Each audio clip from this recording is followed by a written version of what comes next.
UPL ಇವರು drugs ಮುಕ್ತ ಕರ್ನಾಟಕದ ಅಭಿಯಾನವನ್ನು ಅವರು ಮಾಡ್ತಾ ಇರ್ತಕ್ಕಂಥದ್ದು ಬಹಳ ಸಂತೋಷದ ವಿಷಯ.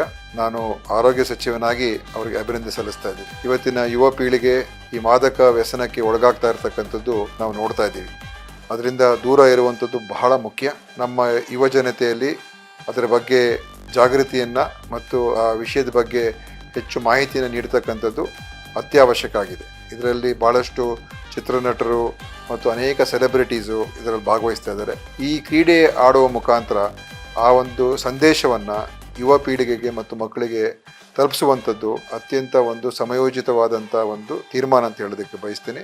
ಮತ್ತು ಯುವಕರು ಇದನ್ನು ನೋಡಿ ನಾವು ಹೆಚ್ಚು ಕ್ರೀಡೆಗೆ ಒತ್ತು ಕೊಡೋಣ, ನಮ್ಮನ್ನೇ ನಾಶ ಮಾಡುವಂಥ ಈ ಅಭ್ಯಾಸಗಳಿಂದ ದೂರ ಇರೋದಕ್ಕೆ ಪ್ರೇರೇಪಿಸಲಿ ಈ ಒಂದು QPL ಅಂತ ನಾನು ಶುಭವನ್ನು ಹಾರೈಸ್ತೀನಿ.